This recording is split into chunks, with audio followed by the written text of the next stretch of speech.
महाभारत में अश्वत्थामा एक ऐसा अध्याय से जुड़ा है जो आज भी इस धरती पर जिंदा माना जाता है। ये अश्वत्थामा को भगवान श्री कृष्ण के श्राप के कारण आज भी अश्वत्थामा जिंदा है। अश्वत्थामा जंगलों में भटक रहा। जब दुनिया खत्म होगी तब जाकर उसको मुक्ति मिलेगी। अश्वत्थामा एक महान गुरु द्रोणाचार्य का पुत्र है।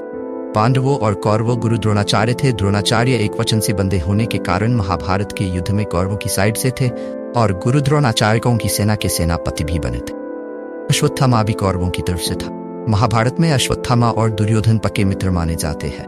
अश्वत्थामा का आजम शास्त्रों में ऐसा भी कहा गया है कि द्रोणाचार्य को संतान नहीं हो रही थी। हिमाचल प्रदेश की वादियों में तपेश्वर महादेव नाम का स्वयंभू शिवलिंग की पूजा अर्चना के बाद उन्हें पुत्र प्राप्ति हुई। अश्वत्थामा भगवान शिव शंकर का अंश माना जाता। अश्वत्थामा के जन्म से ही उनके सिर पर एक मणि थी जो अश्वत्थामा की किसी भी देव, दानव या जानवर से रक्षा कर सकती थी। लेकिन एक बार प्राण के बदले द्रौपदी ने उससे सजा के तौर पर उसकी मणि छीन ली और उसके बाल कटवा दिए। गुरु द्रोणाचार्य का जीवन बहुत ही संघर्ष से व्यतीत हो रहा था। एक बार द्रोणाचार्य हस्तिनापुर जाने का निर्णय लिया। उस समय हस्तिनापुर के राजा धृतराष्ट्र ने उन्हें सभी कौरवों और पांडवों को शिक्षा देने को कहा और उनको ये दायित्व सौंपा दिया। कौरवों और पांडवों ने एक साथ अश्वत्थामा के आश्रम में ग्रहण की। इस दौरान अश्वत्थामा ने भी शस्त्र और शास्त्र विद्या का अच्छी तरह से जान ले लिया। उसी दौरान अश्वत्थामा और दुर्योधन एक अच्छे मित्र बन गए थे। जब झूठ मूठ में अश्वत्थामा मारा गया। अश्वत्थामा महाभारत के महान योद्धाओं में से एक माना जाता। उन्होंने कौरवों का साथ दिया। एक समय युद्ध में अश्वत्थामा और द्रोणाचार्य पांडवों की सेना पर भारी पड़ रहे थे। उसी समय श्री कृष्ण ने एक युक्ति के तहत बलसेनहीन छल से द्रोणाचार्य को हरा दिया।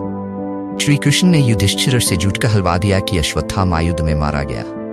ये सुनकर द्रोणाचार्य चिंता में डूब गए और अपने हथियार उन्होंने फेंक दिए। द्रोणाचार्य के पास हथियार देकर द्रौपदी के भाई धृष्टद्युम्न ने उनका सिर काट कर अलग कर दिया। फिर कजम द्रोणाचार्य का वध करने को वो अपने पिता की मौत से अश्वत्थामा बहुत गुस्से में आ गया। उसने पांडवों से बदला लेने का वचन ले लिया। लेकिन धीरे धीरे सभी कौरव मारे गए। दुर्योधन की मौत के बाद महाभारत का युद्ध भी खत्म हो गया। अश्वत्थामा कोई भी पांडवों को मार नहीं पाया। महाभारत का युद्ध जब खत्म हो गया था तो उसके बाद अश्वत्थामा ने छल से पांडवों को मारने की योजना बना ली। वो पांडवों के कमरे में गया। वहां पांडवों द्रौपदी के 5 बेटे सोए हैं। अश्वत्थामा ने उन्हें पांडव समझकर उनको अंधेरे में मार दिया। इस घटना के बाद उसी समय सभी पांडव श्री कृष्ण के साथ अश्वत्थामा को मरने चले गए।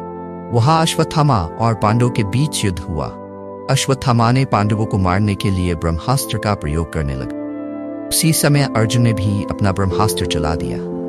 लेकिन अगर दो ब्रह्मास्त्र एक दूसरे से टकराते दुनिया में प्रलय आ सकी थी। इसलिए भगवान श्री कृष्ण ने अर्जुन ब्रह्मास्त्र वापस लेने के लिए कहा। अर्जुन ने ब्रह्मास्त्र वापस ले लिया। लेकिन अश्वत्थामा को ब्रह्मास्त्र वापस लेना से इनकार दिया। उसने वह ब्रह्मास्त्र अर्जुन के पुत्र अभिमन्यु की विधवा पत्नी की कोख में पल रहे बच्चे की ओर चला दिया। ब्रह्मास्त्र से कोख में पल रहे बच्चे की जान चली गई। इस घटना के बाद उसी समय भगवान श्री कृष्ण ने अश्वत्थामा को एक श्राप दिया कि जब तक धरती पर जीवन है तब तक वह भी जिंदा रहेगा और जगन लो भटकता रहेगा।